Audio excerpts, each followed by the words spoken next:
요즘 귀궁 점점 재미있어지죠. 점점 악기들은 강해지는 반면 우리 강철이는 점점 약해져서 걱정이긴 한데요. 6화에 이어 7화 뇌피셜로 만들어 봤습니다. 구독과 좋아요는 재미있는 작품을 만드는데 큰 힘이 됩니다. 그럼 바로 7화 뇌피셜 시작하겠습니다. 여리가 수기의 척추에 나무 검을 꽂아버리자 수기는 여리를 공격하는데요. 여리는 수살기의 입에서 뿜어져 나온 검은 액체를 얼굴에 정통으로 맞고 휘청인다. 강철은 재빨리 달려들며 언얼도를 휘둘러 수살기의 기세를 꺾으려 하지만 수살기는 물속 깊은 곳으로 빠르게 사라지고 검은 기운만이 물결 위에 남는다. 여리는 물가에 무너지듯 주저앉는다. 그녀의 호흡은 가빠지고 얼굴은 창백해진다. 강철은 당황한 눈빛으로 그녀의 이마를 짚고 급히 야광주 조각을 꺼내 손목과 이마에 문지른다. 강철이 애써 진정시키려 해도 여리의 몸속으로 퍼지는 검은 기운은 그녀의 기력을 점점 갉아먹는다. 그녀의 눈꺼풀이 서서히 내려가고 어렴풋이 어머니의 얼굴이 꿈처럼 떠오른다. 장면이 전환되고 다음날 궁한 왕은 중전의 침상 앞에서 침통한 얼굴로 중전의 상태를 지켜본다. 그녀 역시 열과 경련에 시달리며 혼수 상태에 빠져 있었다. 왕은 즉시 중전의 곁을 지키던 궁녀들을 끌어모은다. 궁녀들을 취조하던 중 한 명으로부터 데뷔 전 사람이 왔다 갔다 하는 것을 봤다는 말을 듣고 왕은 점차 분노에 차고 의심의 눈초리는 곧 데뷔에게로 향한다. 그는 데뷔를 찾아가 거침없이 말한다. 데뷔 마마시라면 무언가 알고 계신 것이 있을 듯하여. 지금 날 의심하시는 것입니까? 데뷔전을 나온 왕과 여리는 함께 수행 인원들과 어딘가로 가다가 그중 여리가 이상해. 몸이 무겁다. 라고 하며 마음속으로 말하며 중심을 잃고 쓰러지는데 왕의 호위무사와 내시가 급히 달려들어 그녀를 부축한다. 주변의 궁녀들이 놀라 외마디 비명을 지르고 왕은 놀란 얼굴로 그녀를 바라본다. 그녀의 상태가 심상치 않음을 직감한 왕은 급히 사람을 보내 강철을 부른다. 곧 도착한 강철은 서재에서 왕을 향해 거침없이 말한다. 그 수살기는 악착같이 태중의 아기를 노리고 있다. 내 아들놈을 대신 내줄 테냐? 라고 하며 왕을 도발하게 된다.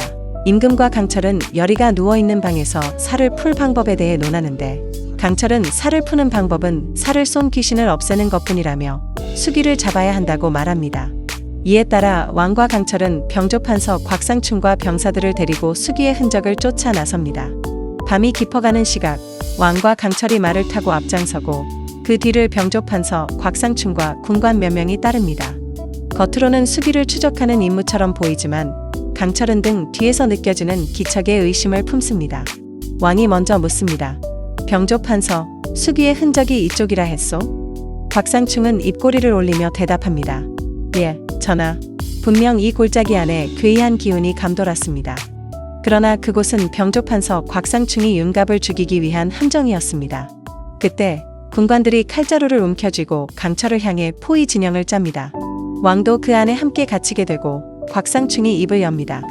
윤갑. 아니지. 지금 넌 윤갑이 아니구나. 왕이 놀란 눈으로 곽상충을 바라보는 사이 강철은 즉각 전투 자세를 취합니다.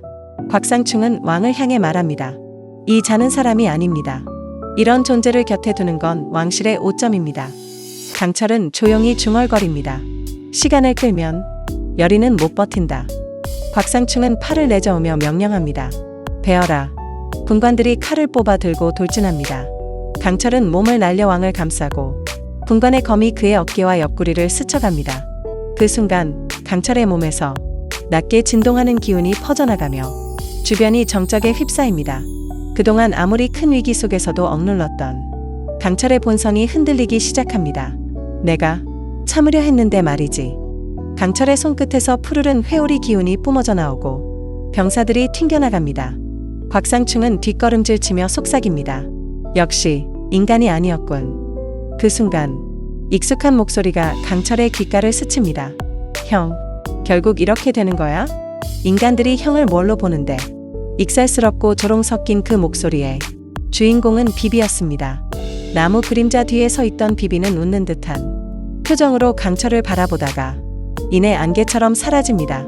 강철의 머릿속에선 천년 전 비 내리던 날 인간에게 끌려가던 어린 비비를 자신이 구했던 순간이 스쳐 지나갑니다. 그의 눈앞에 있는 왕은 여전히 그를 바라보고 있고 그 눈 속엔 두려움이 아닌 믿음이 담겨 있습니다. 왕이 사람을 믿지 못하면 도성은 누가 지키나. 그 말에 강철은 푸른 기운을 억누르며 숨을 고릅니다. 곽상충은 놀라움을 감추지 못하고 명령을 멈춥니다. 왕은 곽상충을 향해 단호하게 말합니다.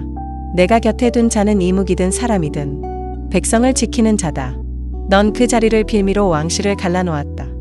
이 말은 곽상충에 대한 공식적인 선전포고이자 왕과 강철이 같은 길을 걷기 시작했다는 선언이 됩니다. 그 시각 여리는 깊은 잠에 빠져 있습니다. 그녀는 어딘가 낯선 곳에 서 있습니다.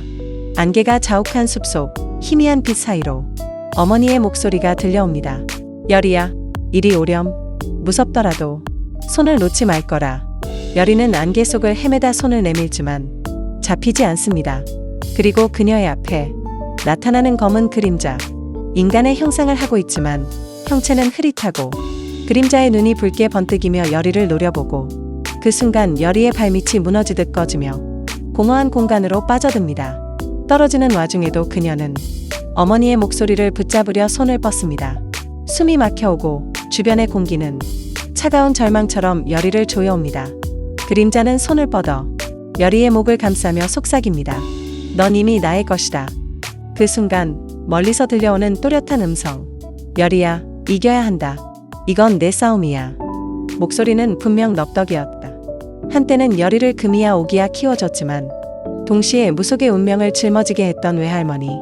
그 목소리는 여리의 심장을 울렸고 그와 동시에 여리의 손끝에서 희미한 빛이 피어나기 시작합니다. 그러나 악의 그림자는 다시 그녀를 끌어내리려 하고 여리는 정신을 잃기 직전 마지막으로 속삭입니다. 강철, 제발. 그 순간 현실에선 수기가 다시 강철 앞에 모습을 드러냅니다.